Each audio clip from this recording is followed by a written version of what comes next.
Welcome into the crossover, the peanut butter and jelly of Sports Talk Radio. Brandon Kravitz, Mike Bianchi in the zone meets open Mike. Mike, are you a chunky peanut butter guy or a creamy peanut butter guy? Well, Unofficial first question. Well, I like them both, but yeah, I'm a big. I like to get a banana, all right, and I like to peel the banana, and I like to get a big jar of Jif creamy peanut butter, smooth. Dip the spoon in the peanut butter, put it on top of the banana, take a bite, mix that peanut butter and the banana, and then another spoon on the next bite of banana. How is it good? Yeah. I can tell you about your living situation, whoever you are, based on how you consume peanut butter. Yeah, with a spoon and a jar. If you're double dipping the spoon, you don't live with anybody else. Right. But yeah, we all do that. If you're on your own. Yeah. Although even when I was married with kids, when they weren't looking, I'd do that too. And then when you're younger, it's just the finger in the peanut butter. All right, Mike, go ahead and get us started. What do you want to talk about?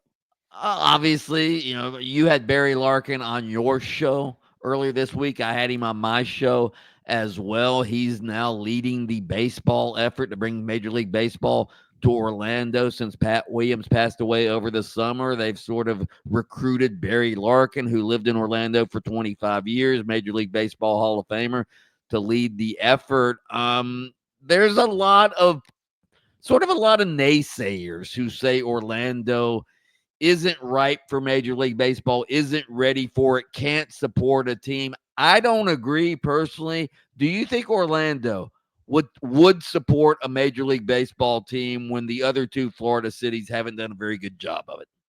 I have never wavered in my lack of doubt that Orlando would do a really good job at supporting a Major League Baseball team. I lived in South Florida. I've been to more Marlins games. The Magic probably surpassed this number now, but I've been to a lot of Marlins games in my life. I know that market really well.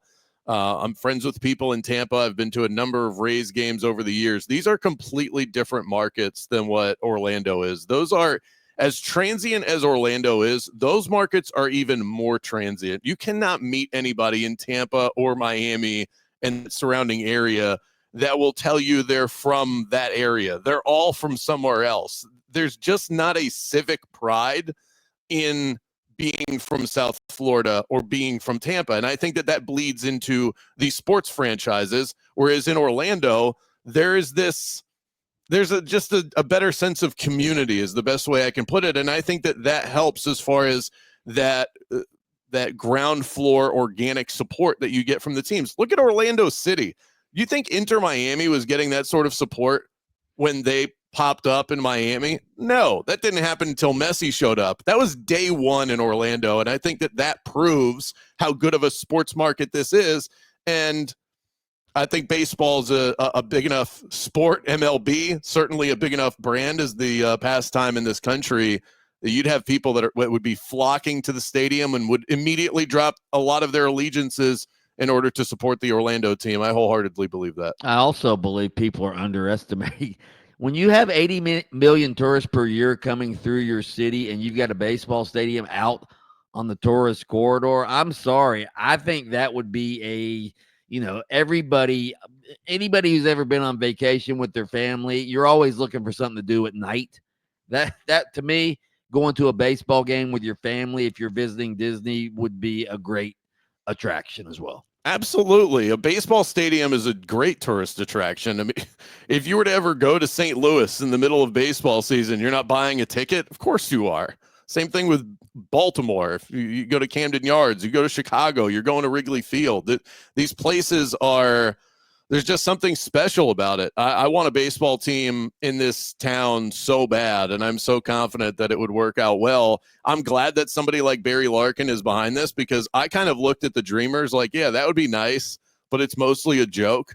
When you bring in a Major League Baseball Hall of Famer, as well-respected as Barry Larkin is, I'm sure that he brought this up on your show too. He called Rob Manfred. Rob Manfred's not picking up the phone for any Joe Schmo in this city. He'll pick up the phone for Barry Larkin, though. Good point. Good point. All right, let's let's transition to the head coaching position in the NFL. A lot of coaches win press conferences, and no one falls in love quicker than the man I'm talking to right now, the Bulldog, Mike Bianchi. But I love me some coaches who win the press conference. Well, I don't think the guy in Jacksonville did. Okay. What kind of impact did that cheeseball presser have on the perception of Liam Coen for the public at large? And then you specifically, did it do anything to impact your confidence in what he can do to lead the Jaguars? I mean, besides his creepy rendition of Duval. Besides, I thought he was sort of, I mean, I wouldn't look at him like if Belichick were coming in or somebody like that.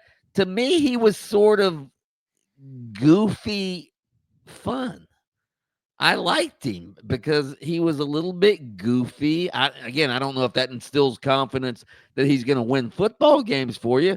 But as far as a human being, I sort of liked the way he came off. Goofy fun. Then I'm just going to assume that you didn't see the clip of him preaching how important honesty and communication is. Yes, we actually did play the clip as he preaching honesty when he said Trent Baalke being fired had nothing to do with him taking the job in Jacksonville. Yeah, and he's ducking his former employer's calls as he's telling you that communication is important. You know what? Yeah, but that's on Tampa. I don't care about Tampa. I've heard a lot of Bucs fans complaining that he was ducking us and he told us he was going to stay. Well, you know what? He got a head coaching job offer. He got the GM fired that he didn't want to work for, and situations change. So why shouldn't he change his mind if the situation changed? Yeah, just a little inauthentic is all. But I hope that he turns old Trevor around. What else you got? Speaking of the National Football League, obviously, Kansas City Chiefs, Dynasty, Patrick Mahomes, is he the GOAT in waiting? All of that stuff, all right? We talked about Tyreek Hill earlier this week on our show, and I want to ask you the question that we discussed. Do you think Tyreek Hill, if he had it to do over again, would he give back the extra $5 million, however much extra money he's made by playing for the Dolphins? Say it's $25 million extra he made by playing for the Dolphins. Would he give that $25 million back to go back in time and never have left the Chiefs? It's a great question. This is a franchise that's been to 7 straight AFC championship games. So if you like winning, this is the franchise for you. Leave a little money on the table. What's it all worth at the end of the day? I don't think that Tyreek Hill is as addicted to winning as he makes it sound. Guys that are true competitors don't quit on their teams. I think Tyreek Hill is a diva. I think he would have been a diva in Kansas City. He would have found something to bitch and complain about. I think he has shown his true colors over the last couple of months. So I'm going to say no, that he would want the money and the South Beach lifestyle. He may not be addicted to winning, all right, but I do think he's addicted to attention and his reputation as a great receiver. Don't you think Tyreek Hill, at least in the back of his mind, says to himself, if I'd stayed in Kansas City, they'd be talking about me and Patrick Mahomes in the same breath as like Joe Montana and Jerry Rice? Yeah, if he's smart, that's the way he's thinking. I don't know. It's really hard to predict. It's a little bit like trying to tell you what's going on inside the mind of Antonio Brown. It's just hard to get there. If the Kings were taking calls, and they are, on De'Aaron Fox, an all-NBA level point guard, should the Magic be on the other line of that conversation? And if so, who are you willing to part with?